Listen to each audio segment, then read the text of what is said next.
행복한 성도 13번째 시간으로 소원이라는 제목으로 하나님 말씀 나누겠습니다. 후회가 꿈을 대신하는 순간 우리는 늙기 시작한다. 제가 성도님들의 칠순이나 팔순 어떤 기념 예배 설교 때마다 인용하는 문구입니다. 후회가 꿈을 대신하는 순간 우리는 늙기 시작한다. 제가 한 말은 아니고 과거 미국 대통령을 지낸 지미 카터가 한 말입니다. 꿈은 바람이라고 할 수 있죠. 무언가 바라는 것이 없어지는 순간 그 사람의 삶은 퇴화한다라는 것입니다. 바람이 무엇입니까? 소원입니다. 그러므로 노인이라는 건 나이가 아니라 소원으로 결정된다라는 것입니다. 아직도 뭔가 바라는 게 있고, 아직도 뭔가 꿈꾸는 게 있고, 아직도 소원이 있다면 그분은 젊은이입니다. 나이가 아무리 많아도, 겉모습이 아무리 나이가 들었어도 상관없이 아직 젊다라는 것입니다. 반대로 아무것도 바라는 것이 없어, 나는 이제 꿈도 소원도 없어, 그렇게 무기력하게 살아가면 그 사람은 노인입니다. 나이가 20대든 30대건 그 사람의 실제적인 나이는 노인이다라고 할 수 있는 것입니다. 그런 의미에서 소원이 있다는 건 건강하다, 젊다, 더 나아가 행복하다는 증거일 것입니다. 성경에서 바울을 보십시오. 바울은 주님 부르시는 그날까지 달려간다라고 말합니다. 걸어간다라고 말하지 않아요? 달려간다라고 말합니다. 또 이런 말도 하죠. 뒤의 것은 잊어버리고 늘 앞에 있는 것을 쫓아 달려간다라고 말합니다. 이는 오늘 말씀에 의미하면 무슨 의미일까요? 소원을 가지고 늘 젊게 살겠다라는 거예요. 흔히 말하는 녹쓰는 인생, 뒷방 늙은이 되지 않겠다라는 것입니다. 그러므로 여러분도 이 아침에 축복합니다. 소원을 가지고 늘 젊고 행복하고 활력 있게 사시기를 주님의 이름으로 축복합니다. 오늘은 행복한 성도 13번째 시간으로 소원에 대해 살펴보겠습니다. 세 가지로 살펴보겠습니다. 그중 첫 번째, 소원의 유무입니다. 여러분, 성도는 소원이 있어야 됩니다. 하나님은 우리가 복받고 잘 되기를 원하십니다. 좋으신 하나님이십니다. 믿습니까? 왜 하나님이 이스라엘 백성들을 출애굽시켰습니까? 가나안 때문입니다. 가나안은 우리가 흔히 말하는 젖과 꿀이 흐르는 축복의 땅이라고 성경은 말합니다. 이는 뭘 말할까요? 출애굽의 목적은 출애굽 자체가 아니라 가나안, 즉 축복이라는 것입니다. 하나님은 우리가 구원을 넘어 축복받길 원하십니다. 이건 창조 때부터 우리를 향한 하나님의 뜻이었습니다. 창세기 1장 28절에 하나님이 그들에게 복을 주시며 그들에게 이르시되 생육하고 번성하여 땅에 충만하라, 땅을 정복하라, 바다의 고기와 공중의 새와 땅에 움직이는 모든 생물을 다스리라 하시니라. 그들에게 복을 주시며 이르시되, 그렇습니다. 하나님은 우리에게, 인간에게, 사람에게 복 주기를 원하십니다. 그것이 하나님의 마음인 줄 믿습니다. 그것이 창조의 목적이요 구원의 의도입니다. 그런데 이처럼 좋으신 하나님, 복 주시고자 하는 하나님이 복 주실 때 사용하시는 방법이 있습니다. 그게 바로 소원입니다. 여러분, 하나님의 복 받기를 원하십니까? 그러면 소원부터 가져야 돼요. 믿음의 사람 아브라함을 보십시오. 하나님이 아브라함에게 복 주시기 전에 어떻게 하십니까? 하늘의 별들을 먼저 보게 하십니다. 즉 소원을 갖게 하신 거예요. 여러분, 우리 수요 예배 드리시는 분들은 아시겠지만 아브라함이 조카 롯과 헤어질 때입니다. 의지했던 롯, 함께했던 조카 롯이 떠나갔어요. 그리고 아브라함이 홀로 남았습니다. 그건 아브라함이 믿음의 결정이었어요. 믿음으로 롯에게 선택권을 양보한 것이죠. 그런 아브라함에게 하나님이 복 주시기 위하여 나타나십니다. 그런데 그냥 복 주시지 않아요. 뭐라고 말씀합니까? 아브라함아, 동서남북을 바라보라. 그리고 바라보는 땅을 내가 주리라. 즉 소원을 가지라는 것입니다. 소원 가운데 주겠다라는 거예요. 14, 15절입니다. 창세기 13장.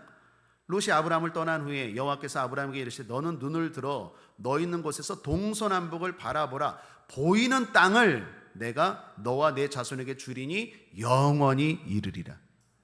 그냥 복 주지 않으세요? 바라보라. 소원을 가지라는 말이에요. 그리고 네 소원대로 주겠다라는 거예요. 네 소원만큼 주겠다라는 거예요. 그것이 하나님이 성도를 복주시는 방법입니다. 빌립보서 2장 13절 함께 읽겠습니다. 시작. 너희 안에서 행하시는 이는 하나님이시니 자기의 기쁘신 뜻을 위하여 너희로 소원을 두고 행하게 하시나니. 그러므로 소원이 있어야 돼요. 하나님이 소원을 두신대요. 성도는 소원이 있어야 돼요. 난 성도가 되었는데 아무런 소원이 없어? 그 사람은 정말 불행한 사람이에요. 나이 늙은 노인임과 동시에, 나이와 상관없이 노인임과 동시에 어쩌면 믿음 생활 제대로 하고 있지 않는 사람이에요. 하나님은 반드시 성도에게 소원을 두고 행하십니다. 이처럼 기도보다 소원이 먼저입니다. 소원이 있어야 기도도 간절해져요. 소원이 있어야 기도하다가 금방 포기하지 않아요. 여러분, 신약 성경의 수로보니게 여인을 보십시오. 이 여인이 주님 앞에 나왔어요. 이 여인에게는 큰 아픔이 있었습니다. 그것은 딸이 귀신이 들려 고통당하는 거예요. 이 여인이 이 딸의 문제를 가지고 예수님 앞에 나옵니다. 기도했다는 거죠. 그런데 그냥 나아가지 않아요. 간절한 소원을 가지고 나아갑니다. 수로보니게 여인이 간절한 소원을 가지고 있었다. 어떻게 알 수 있습니까? 거절을 통해 알 수 있어요. 예수님이 처음에 이 여인의 기도를 거절했죠. 여러분도 알다시피 매몰차게 거절했죠. 26, 27절입니다. 마가복음 7장. 그 여자는 헬라인이요 수로보니게 족속이라 자기 딸에게서 귀신 쫓아주시기를 간구하거늘 예수께서 이르시되 자녀로 먼저 배불리 먹고 먹게 할지니 자녀의 떡을 취하여 개들에게 던짐이 마땅치 아니하니라. 그냥 거절한 게 아니라 아주 매몰차게 거절하셨어요. 인자하신 예수님이 왜 이렇게 하셨을까요? 이거 점검하시는 거예요. 소원이 있나 없나, 그냥 나왔나, 그냥 하는 말인가, 그냥 빈 말인가, 아니면 정말로 이 여인이 나한테 나왔을 때 소원이 얼마나 간절한지를 주님이 테스트한 거예요. 그런데 여인이 어떻게 반응합니까? 28절. 여자가 대답하여 가로되 주여 올소이다마는 상 아래 개들도 아이들의 먹던 부스러기를 먹나이다. 물러서지 않아요. 상처받지 않아요. 여러분, 자꾸 상처를 받는다, 자꾸 시험에 든다, 자꾸 물러선다, 소원이 없어서 그래요. 주님이 테스트하신다니까요. 얼마나 소원이 간절한지, 얼마나 소원이 있는지, 그걸 보고 나왔는지를 보신다니까요. 여인이 딱 대답하는 걸 보고 예수님 생각한 거예요. 오호, 진짜 소원이 간절하구나, 소원이 있구나. 사랑하는 여러분, 간절한 소원이 있는 사람 포기하지 않아요. 물러서지 않아요. 상처받지 않아요. 한가한 소리 하지 않아요. 왜요? 내 소원이 이루어져야 되는데, 하나님이 주시는 복이 얼마나 큰데. 여인에게 간절한 소원이 있는 걸 확인하신 주님 이렇게 말씀합니다. 29절. 예수께서 가라사대 이 말을 하였으니 돌아가라, 귀신이 내 딸에게서 나갔느니라 하시매. 여인이 응답받은 믿음은 뭡니까? 소원 때문이었어요. 소원은 곧 믿음입니다. 시편 33편 18절은 말씀합니다. 여호와는 그를 경외하는 자 곧 그의 인자심을 바라는 자들을 살피사. 하나님은 바라는 자들을 살피세요. 소원이 있는지, 간절한 소원이 있는지 물러서지 않고 끈질기게 주님 바라보고 나오는 자를 살펴주세요. 우리 국제아모니교 모든 성도님들이 그렇게 되기를 주님의 이름으로 축복합니다. 살다 보면 이런저런 아픔을 경험할 때가 많죠. 상실의 아픔을 경험할 때가 있습니다. 좋아하는 사람, 의지했던 사람, 믿었던 사람과 헤어질 수 있어요. 또한 내게 필요한 것들을 잃어버릴 때가 있습니다. 실패의 아픔을 경험할 때도 있습니다. 하는 사업이 어려워지고 하는 일들이 힘들어지게 되죠. 또 탈락의 아픔을 경험하기도 하죠. 대학에 떨어지거나 취업이 안 되거나, 또 질병의 아픔을 경험하기도 합니다. 병원 가보셨습니까?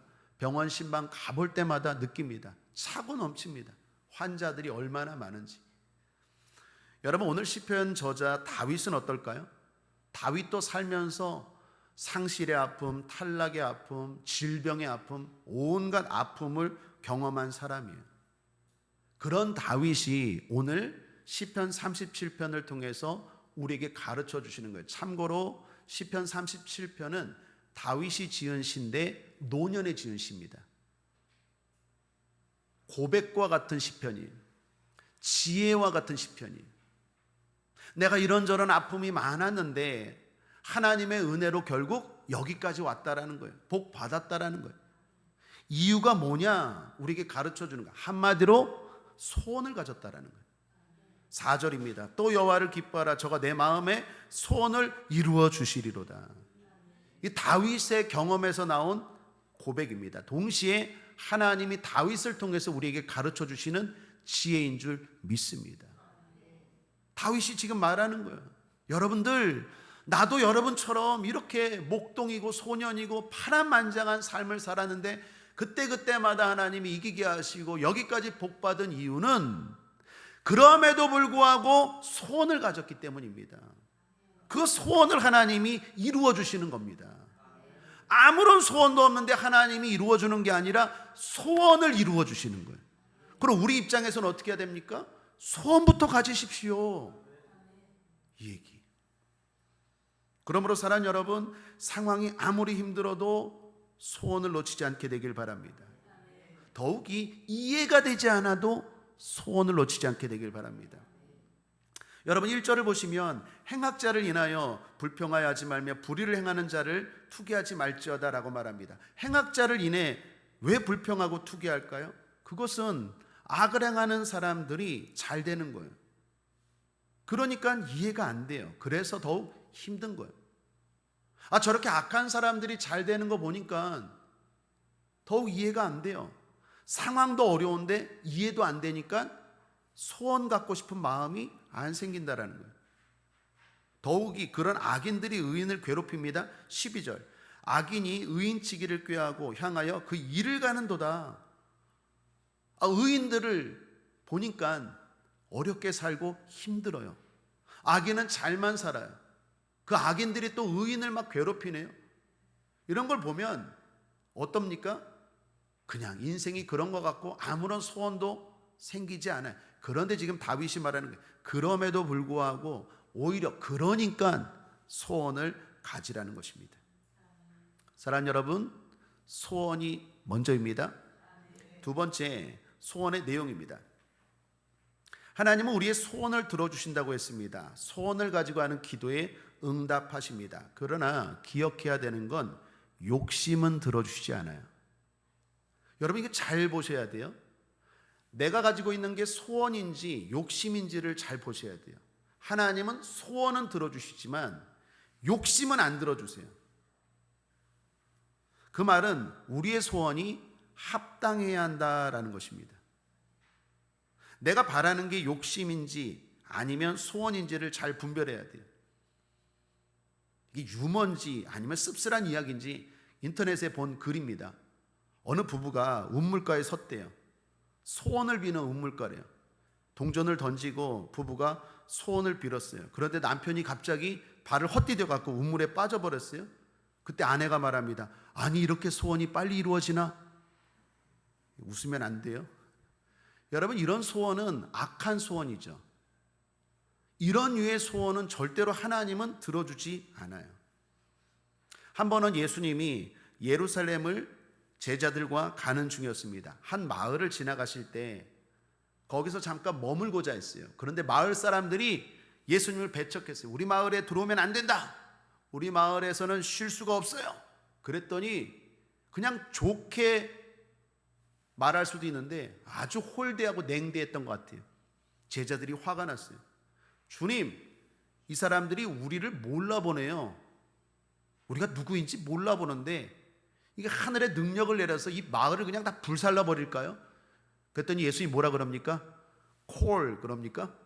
그렇지 않죠. 하나님 말씀 보죠. 누가복음 9장 54, 56절에 제자 야고보와 요한이 이를 보고 가로되 주여 우리가 불을 명하여 하늘로 쫓아내려 저희를 멸하라 하기를 원하시나이까? 예수께서 돌아보시며 꾸짖으시고 함께 다른 촌으로 가시니라. 주님은 아무리 능력이 있어도 욕망, 나쁜 일에 그 능력과 그 힘을 사용하지 않아요. 우리가 아무리 바래도 이게 소원인지 욕망인지를 늘 주목하셔야 돼요. 너희가 얻지 못하면 구하지 아니하며 구해도 얻지 못하면 정욕으로 잘못 구함이니라. 야고보서 말씀을 잊지 마시길 바랍니다. 또 하나 우리의 소원에서 점검할 게 있습니다. 그것은 이 소원이 정말 나에게 유익한지, 이게 이루어지면 정말 나에게 좋을까? 이것도 한번 생각해 봐야 돼요. 헤르만 헤세라는 분이 있습니다. 제가 옛날에 읽었던 책인데 간략한 스토리는 이래요. 그분의 글 가운데 한 가지 소원이라는 글이 있어요. 거기 나오는 대목입니다. 한 아이가 태어났어요. 그때 어떤 노인이 나타나서 아기 엄마에게 묻습니다. 아기를 위한 소원을 말하라. 내가 들어주겠다. 산신령처럼 나타나서 물은 거예요. 그때 엄마가 아기를 위해서 소원을 말하는데 이렇게 말해요. 주님, 이 아이가 많은 사람들에게 사랑받는 아이가 되게 해주세요. 그럴 수 있죠. 그랬더니 그 노인이, 주님이 응답해 주세요. 그래서 소원을 들어줬는데 결과적으로 안 좋아졌어요. 아이가 커서 불행해졌어요. 이유가 뭘까요? 사랑만 받아서. 사랑만 받으니까 줄 줄을 모르네. 사랑만 받으니까 애가 고집이 얼마나 센지 자기밖에 몰라. 교만해, 이기적이야. 사람들과 더불어 살지를 몰라. 그래서 결국 그 아이가 커서 불행해졌다, 이런 스토리예요. 여러분, 헤르만 헤세가 우리에게 주고자 하는 메시지가 뭡니까? 우리는 잘 모른다라는 거예요. 이게 이루어지는 게 진정 나에게 좋은 것인지, 진정 나에게 유익할 것인지 잘 모른다라는 거예요. 그래서 사람 여러분, 가장 중요한 건 무엇입니까? 주 뜻대로 하옵소서. 간절한 소원을 가지고 기도하되 마지막에는 주 뜻대로 하옵소서. 이게 지혜입니다. 여러분, 예수님이 그렇게 기도하셨잖아요. 예수님도 처음에 십자가 지시길 싫어했습니다.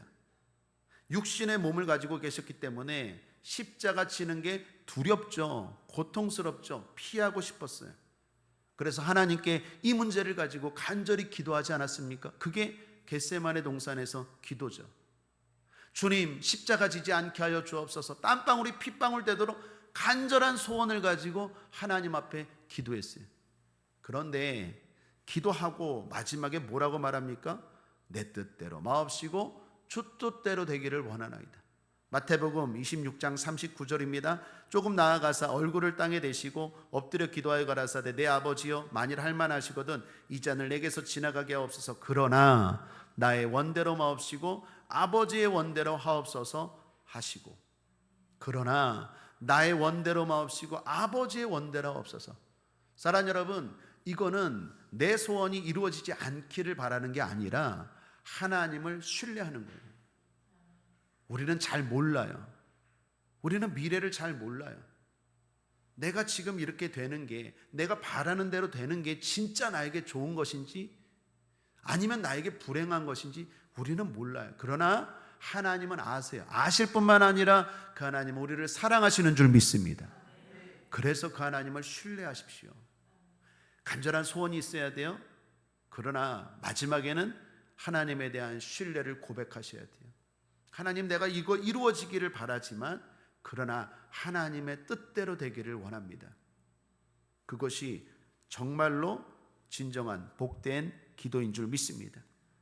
그런 점에서 성경의 마리아의 소원은 우리에게 좋은 모델이 된다고 할 수 있습니다. 성경에 마리아라는 여인이 나옵니다. 그녀에게도 소원이 있었는데 그녀의 소원은 주님을 사랑하고 섬기는 거였어요. 어떻게 하면 주님을 섬길까? 더욱 사랑할까? 그게 소원이었어요. 그런 그녀에게 기회가 왔습니다. 주님과 식사할 수 있는 자리가 마련되었어요. 그녀는 그동안 모아왔던 귀하게 모은 향유를 예수님께 부었어요. 향유는 아주 비싼 것이었습니다. 그러나 그녀에게 아깝지 않았어요. 그만큼 주님을 사랑했고 소원이기 때문이었습니다. 그때 사람들이 마리아를 보고 말하죠. 낭비한다고 비난했습니다. 그러나 마리아에게 그건 낭비가 아니었어요. 그 여인에게 세상이 줄 수 없는 복을 가져왔습니다. 마태복음 26장 13절에 주님이 주신 복을 보십시오. 내가 진실로 너에게 이르노니 온 천하에 어디서든지 이 복음이 전파되는 곳에는 이 여자의 행한 일도 말하여 저를 기념하리라 하시니라. 기념이라는 말은 축복으로도 번역할 수 있는 말입니다. 그녀의 소원은 시대와 민족과 나라와 환경을 뛰어넘어 그녀를 더욱 복되게 한 것입니다. 주님을 더욱 사랑하게 해달라는 소원, 참 아름다운 소원이고 지혜로운 소원이고 복된 소원입니다. 이걸 저는 거룩한 소원이라고 불러요. 여러분, 우리 성도들은 소원을 가지되 세상 사람들의 소원과는 좀 달라야 돼요. 욕심이 아니어야 돼요. 욕망이 아니어야 돼요. 뿐만 아니라 우리의 소원은 좀 더 차원이 높은 소원이 되어야 될 줄 믿습니다. 그게 바로 거룩한 소원이에요. 한번 따라하겠습니다. 주님, 거룩한 소원을 가지고 주님 앞에 나아갑니다. 거룩한 소원이어야 돼요. 이게 왜 거룩한 소원이 중요하냐면, 거룩한 소원을 가지면요, 하나님이 그 모든 것까지도 축복하세요.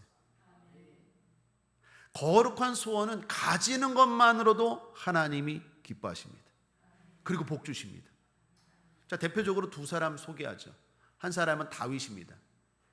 다윗에게 소원이 하나 있었는데 하나님을 위한 소원이었어요. 성전을 건축하고 싶은 소원이었어요. 그 소원을 가지고 하나님 앞에 나아갑니다. 이 소원이 진짜 하나님 마음에 합한 소원인지 선지자에게 물어요. 참 다윗은 신중한 사람이에요. 그랬더니 나단 선지자가 성전을 건축하겠다라는데 누가 뭐라 그래요? 그거 좋은 소원입니다. 하십시오 그랬어요. 그런데 때로는 선지자도 하나님의 마음을 모를 때가 있는 것 같아요. 하나님의 뜻은 아니었어요. 그래서 하나님이 그 밤에 선지자가 나단이거든요. 나단이라는 선지자를 통해서 다시 말합니다. 왜 네 맘대로 허락하냐? 왜 네 맘대로 이야기하냐? 가서 다윗에게 말하라. 너는 성전을 건축하지 말라고. 성경 보십시오. 역대상 17장 3절 4절입니다. 그 밤에 하나님의 말씀이 나단에게 임하여 가라사대 가서 내 종 다윗에게 말하기를 여호와의 말씀이 너는 나의 거할 집을 건축하지 말라. 다윗의 소원이 성전 건축이었는데 하나님이 나단 선지자를 통해서 그 밤에 건축하지 말라 거절했어요. 그런데 그 다음을 보셔야 돼요.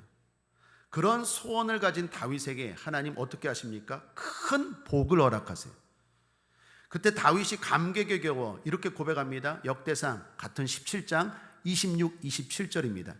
여호와여 오직 주는 하나님이시라. 주께서 이 좋은 곳으로 주의 종에게 허락하시고 이제 주께서 종의 집에 복을 주사 주 앞에 영원히 두시기를 기뻐하시나이다. 여호와여 주께서 복을 주셨사오니 이 복을 영원히 누리리이다 하니라.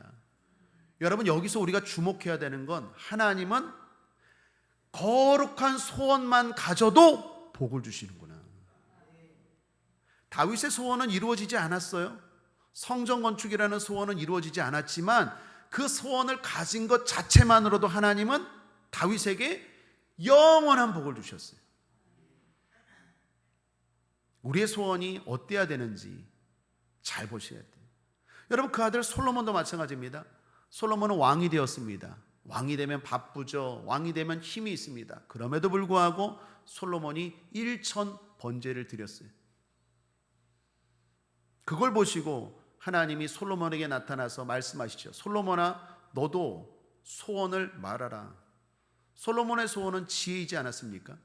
지혜를 구했어요. 그런데 그것이 하나님 마음에 기뻤대요.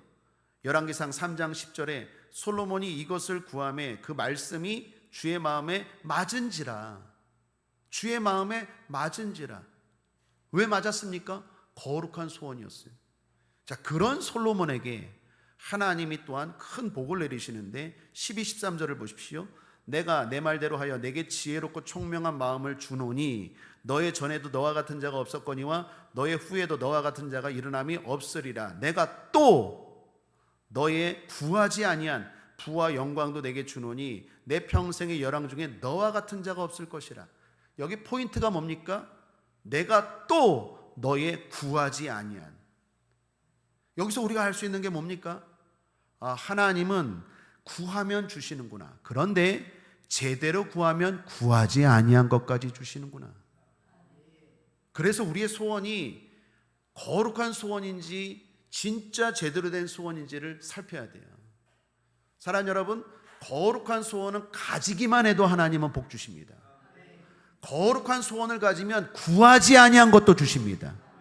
그래서 진짜 우리의 소원이 어떤 소원인지 살펴보고 차원이 다른 구별된 소원이 되어야 될 줄 믿습니다.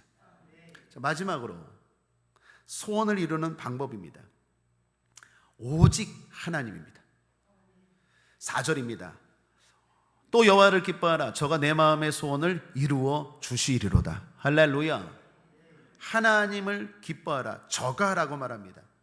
나의 소원을 들어주시고 나에게 기쁨을 주실 분은 하나님이시다라는 말입니다. 자, 그런데 여기서 포인트가 뭡니까? 오직. 어쩌면 이 마지막 말씀이 제일 중요할 거예요. 오직 하나님만이 그렇게 하실 수 있습니다. 오직 하나님만이 나에게 필요한 소원을, 정말 유익한 소원을 이루어 주십니다. 그 믿음이 있어야 돼요. 여러분, 그 믿음 있으십니까? 정말 있으십니까?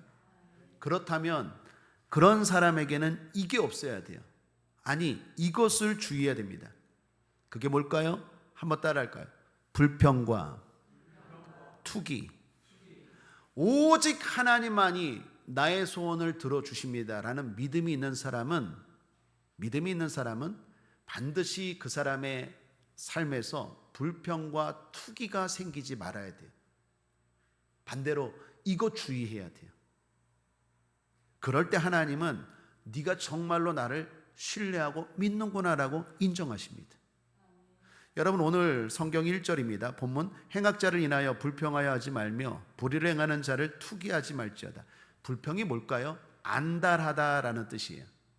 히브리어 원어는 안달하다. 그러니까 남이 악한 일로 잘 되는 걸 보고 안달하는 거예요. 안달해. 아니, 저 사람들은 저렇게 죄를 짓고도 잘 사는데, 그리고 안달하는 거예요. 나는 뭐야? 안달하는 거예요. 그게 불평이에요. 투기는 뭘까요? 비교를 전제로 합니다. 남과 자신을 비교하면서 억울해하는 거예요. 억울해하는 거예요. 이게 투기예요. 나는 이렇게 예배하고 기도하고 봉사하고 열심히 사는데 잘 안 되고, 저 사람들은 악해도 왜 저렇게 잘 될까? 하나님은 불공평해. 난 억울해. 난 억울해. 난 억울해. 이게 투기입니다. 이거 조심하라는 거예요. 이게 있으면요, 여러분, 하나님을, 오직 하나님이 나의 소원을 들어주신다라는 믿음 없는 거예요. 오직 하나님이 나의 소원을 들어주신다는 믿음이 있으면 반드시 불평과 투기가 없어야 되고, 뿐만 아니라 주의해야 됩니다. 여러분, 이거 왜 조심하라고 말합니까? 어리석은 일이기 때문이에요. 악인의 형통은 결과적으로 형통이 아닙니다. 오늘 성경에 형통한 악인들을 보십시오. 그것이 정말 좋은 것 같지만 결국은 부러워할 것이 못됨을 보여줘요. 몇 가지 이유를 볼까요? 먼저, 네가 그렇게 불평하고 투기했던 그 악인들을 봐라. 끝이 안 좋다. 2절, 저희는 풀과 같이 속히 배임을 볼 것이며 푸른 채소같이 쇠잔할 것임이로다. 그들의 성공 잠시라는 거예요. 또한 악인은 남에게 행한 대로 당한대요. 14, 15절, 악인이 칼을 빼고 활을 당기어 가난하고 궁핍한 자를 엎드러뜨리며 행위가 정직한 자를 죽이고자 하나 그 칼은 자기의 마음을 찌르고 그 활은 부러지리로다. 저렇게 악을 행하고도 아무런 심판 없이 잘 사는 것 같지? 그대로 당할 거야. 그 얘기. 더욱이 악인은 미래가 없어요. 이게 제일 문제겠죠. 20절에 연기처럼 없어진대요. 35, 36절 함께 읽어볼까요? 시작. 내가 악인의 큰 세력을 본즉 그 본토에선 푸른 나무의 무성함 같으나 사람이 지날 때에 저가 없어졌으니 내가 찾아도 발견치 못하였도다. 찾아도 발견치 못하였도다. 그렇게 잘 나가던 사람이 어느 순간 아무리 찾아도 발견할 수 없어요. 제일 문제는 뭡니까? 심판이 기다려요. 마지막 날 심판이 기다려요. 12, 13절 악인이 의인치기를 꾀하고 향하여 그 일을 가는도다. 주께서 저를 웃으시리니. 여기서의 웃음은 어떤 웃음일까요? 비웃음이겠죠. 웃으시리니 그날의 이름을 보심이로다. 악인에게는 심판의 날이 있어요. 하나님이 딱 지켜보고 있어요. 의미심장한 웃음을 지으면서 가만히 두시지만 다 보고 계세요. 그리고 그날에 다 심판할 거예요. 그러므로 다윗이 말하는 거예요. 어리석게 부러워하지 말라는 거예요. 불평하지 말라는 거예요. 억울해하지 말라는 거예요. 투기하지 말라는 거예요. 오직 하나님이 진짜 나에게 필요한 것들 이루어 주신다는 믿음을 가지라는 거예요. 하나님만이 우리를 행복하게 할 수 있고 우리의 소원을 이루어 주실 수 있는 분인 줄 믿습니다. 그 믿음 흔들리지 않게 되기를 주님의 이름으로 축복합니다. 한 가지만 더, 여러분, 부러워하는 것도 안 돼요. 악인의 형통을 부러워하지 말랍니다. 따라하진 않는데 부러워하지까지 않는 게 뭐가 문제입니까? 부러워하는 게 라고 말하는 것 같은데 별거 아닌 것 같지만 부러운 게 아주 위험합니다. 부러움은 시험 드는 시작이고 멸망의 시초고 마귀의 작전의 1단계예요. 부러워한다는 게 뭡니까? 바란다는 거거든요. 동시에 그것을 닮아가려 노력한다는 거예요. 그래서 부러워하는 순간 어느 순간 나도 그 자리에 있게 됩니다. 부러움이라는 게 아주 무서워요. 사랑 여러분, 마귀가 여러분 건드릴 수 있을까요? 저와 여러분 건드릴 수 있을까요? 무너뜨릴 수 있을까요? 절대로 못 무너뜨려요. 머리털 건 하나도 못 건드려요. 두려워하지 마십시오. 하나님이 함께 하시고 동행하는 줄 믿습니다. 두려워하지 마십시오. 그런데 어떻게 무너뜨릴까요? 부러움으로 무너뜨려요. 다른 사람을 내가 부러워하는 순간, 특별히 악인이겠죠. 예수 안 믿고 살아가는 사람들, 어쩌면 오늘 예를 들어서 이 맑은 날, 이 좋은 날, 나는 여기서 예배 드리는데 돈이 많은 내 친구, 돈이 많은 누구누구 내 가족, 무슨 어디 유럽을 다니고 있대. 부럽습니까? 부러워하면 안 돼요. 그런 거 부러워하는 순간 부러워도 못합니까? 라고 말하는데 아니요, 부러워도 안 돼요. 그게 마귀의 작전 1단계예요.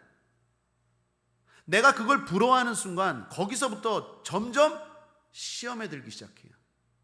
그리고 어느 순간 내 삶이 무너지기 시작해요. 그게 마귀의 고도의 작전입니다. 내가 지금 이 모든 좋은 시간, 이 모든 자유를 가지고 하나님 앞에 나와 예배드리는 내가 지혜롭고 잘 산다는 것 확신하길 바랍니다. 잠언 24장 1절에도 이렇게 말합니다. 너는 악인의 형통을 부러워하지 말며 그와 함께 있기도 원하지 말지어다. 부러워할지 말 뿐만 아니라 있기도 원하지 말지어다. 어울리지도 말래요. 왜요? 어울리는 순간 어느 순간 나도 마음을 빼앗긴다니까요. 나도 자꾸 따라간다니까요. 그래서 스스로 자멸하는 거예요. 마귀는 절대로 우리를 무너뜨릴 수 없어요. 자기 스스로 자멸하는 거예요. 자멸의 시작은 뭡니까? 부러움부터예요. 자꾸 부러워해요. 악한 자들의 살아가는 모습들을 부러워해요. 하나님이 내 소원을 이루어 주시고 하나님이 내 모든 것들을 이루어 주신다는 확신이 흔들려요. 거기서부터 무너진 거예요. 여러분, 이렇게 된 사람을 한 사람 꼽으라면 저는 성경에서 아합 왕을 꼽겠습니다.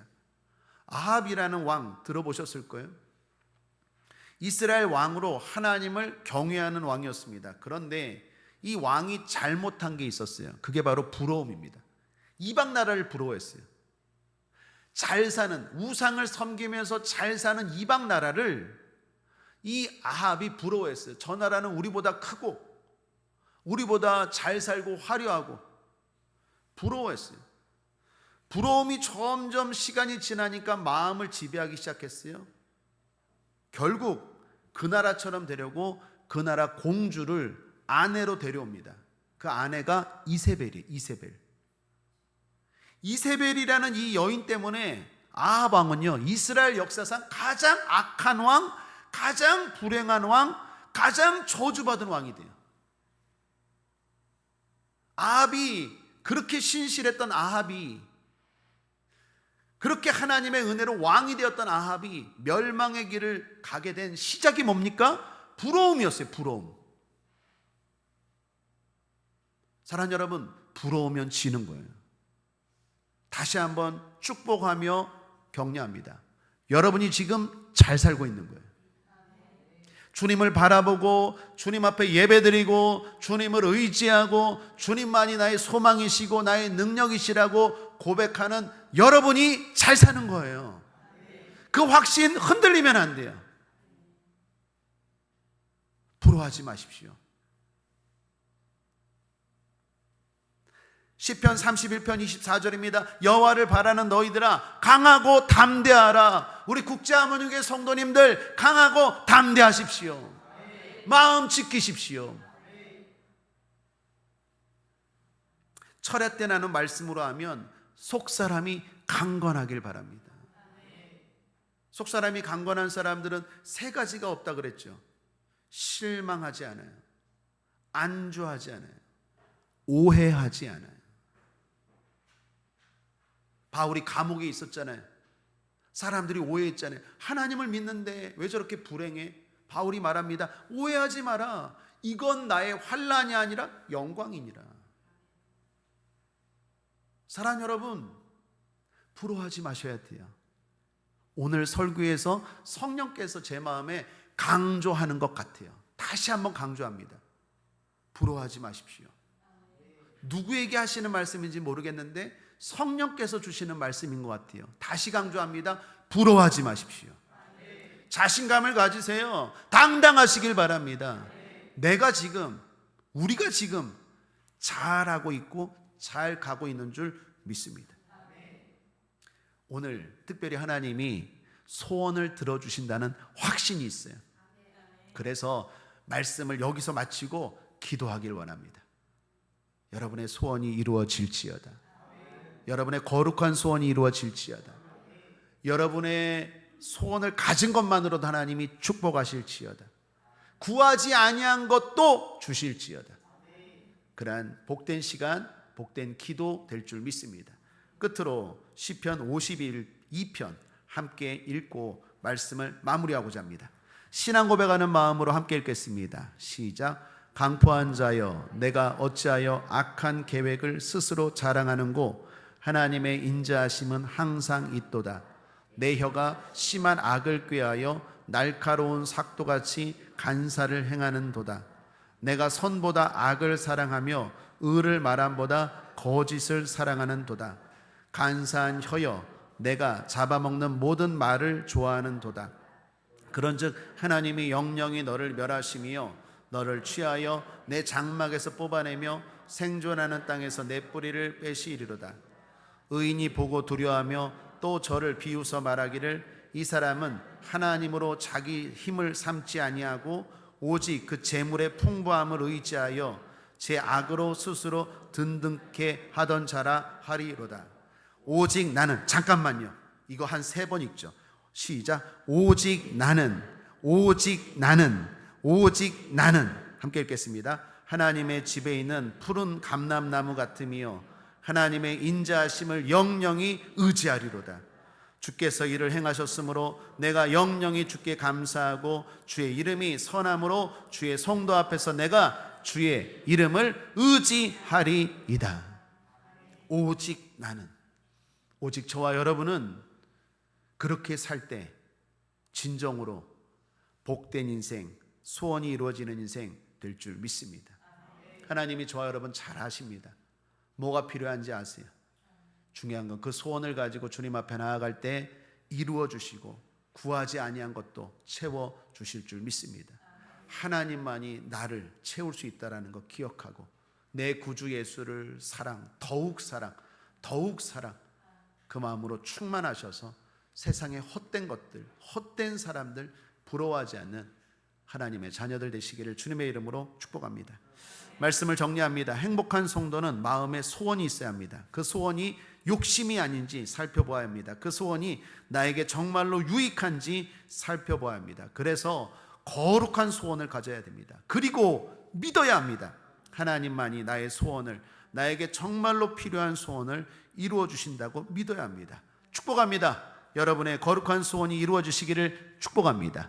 예수 승님, 기도하겠습니다. 좋으신 하나님 아버지 감사합니다. 우리 마음의 소원을 가지고 주님 앞에 기도합니다. 거룩한 소원을 가지고 주님 앞에 기도합니다. 주님 앞에 나아갑니다. 만복의 근원 되신 주님, 복 내려 주시옵소서. 감사드리며 예수님의 이름으로 축복하고 기도했습니다. 아멘.